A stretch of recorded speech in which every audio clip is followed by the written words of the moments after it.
YouTube is both amazing and terrible. On the one hand, it's a place you can go to learn anything you want at any time for free. On the other hand, it's a place that can ruin your life. Hey everyone, my name is Hudson, and thank you for joining me today on the Whitelist channel. I've spent the better part of a year now thinking about how to make the internet a better and safer place. In this video, I'm going to share what I think are the 3 biggest problems with modern YouTube in increasing order of severity. After that, I'm going to propose an idea that I think could fix all 3 issues and possibly save YouTube.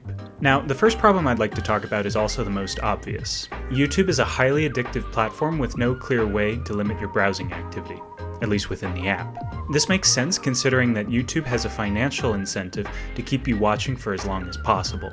For the most part, the platform is indifferent about your well-being, and it's not going to stop you from doom scrolling or watching sludge if that's what you choose to do. This problem can be fixed in theory by moderating your usage, but that's much easier said than done. If you're like me and you don't trust your resolutions, I wrote a Chrome plugin that limits your daily YouTube time. I'll put a link to that in the video description, and if you don't use Chrome, I'll be coming out with a Firefox version soon, so stay tuned. The second problem with YouTube is that there's no feed control. In other words, you can't control what videos are being recommended to you, at least not directly. The best you can do is steer the YouTube algorithm in the direction that you want by making the right clicks and searches. Even still, there's nothing to prevent YouTube from recommending you garbage if they really want. Another problem with this lack of control is that it's very easy to pollute your video feed. We all have bad days when we click on things that we know we shouldn't. Unfortunately, those bad clicks can have a serious and lasting impact on our YouTube experience. YouTube recommends the kind of content that we click on. So if we click on garbage, our YouTube homepage can very quickly turn into the internet equivalent of a crack den. Anyone who's ever been addicted to anything will know that climbing out of the crack den is a lot harder than jumping in. The third problem is by far the worst. YouTube by design has limited moderation, meaning that anyone can upload pretty much whatever they want. That's the whole point of YouTube. It's the platform's greatest strength, but it's also its greatest weakness. This is a huge problem, especially for young people. How many children do you suppose have lost their innocence or have become radicalized through YouTube? There's a lot of bad stuff on the platform that either skirts the line, doesn't get picked up by the moderation, or, worst of all, is outright promoted. An unsupervised child can very easily stumble upon depraved content. A classic example of this is the ElsaGate phenomena, which gained notoriety in 2017. ElsaGate refers to a quote-unquote genre of video that maliciously targets toddler-aged children while masquerading as legitimate entertainment. These videos typically feature animations of popular cartoon characters engaging in horrible activities. While YouTube makes an effort to remove such videos, I don't feel optimistic about their odds.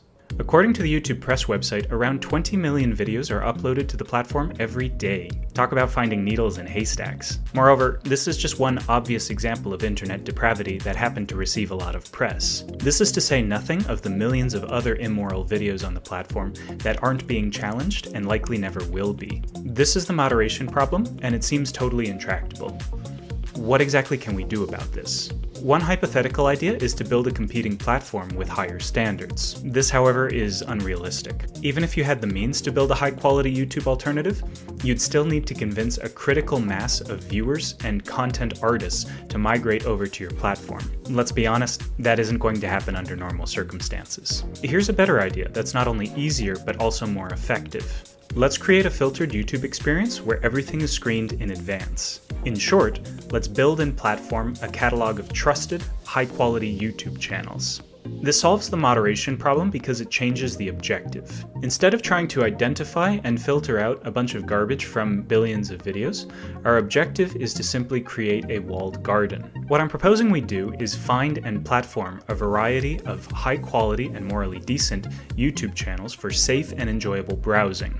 This whitelist-based approach not only solves YouTube's moderation problem, it also solves the other 2 problems I talked about. With a Layer 2 application, we'd be able to introduce features that wouldn't make sense for YouTube to implement. We can give users the ability to limit their browsing activity, and also give them more robust options for customizing their feed. Now, the pressing question is whether YouTube would be on board with a Layer 2 application like this. If they're not, they could easily kill this project, which would suck for me. That said, I don't think it would be smart of them to do so. YouTube has a great incentive to support an ecosystem of independent Layer 2 catalogs, because they solve the one problem that YouTube can't themselves fix: moderation. Unlike YouTube, a Layer 2 catalog can afford to be highly opinionated. The catalog that I'm developing, for example, is a list of high-quality YouTube channels that adhere to Catholic moral teachings. YouTube would never build that in a million years, because they need their platform to appeal to everyone. And of course, when you try to appeal to everyone, you end up appealing to no one.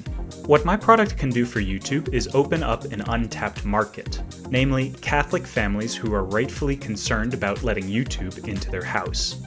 I think these kinds of applications can save YouTube by giving users the freedom to choose between a wide variety of YouTube experiences that are not only safer, but also higher quality. I say, let's be done with the Wild West days of the internet, where everyone and their dog need to walk around constantly on guard. YouTube, let's build some walls. Ave Maria, and thank you for watching. If you enjoyed what you saw, please like and subscribe so that we can grow the channel. With your help, we could make it to 1,000 subscribers. If you want to support the Whitelist project and get involved with research and development, I've got a Discord server that you can join. Link for that in the description. God bless you all, and I'll see you next time.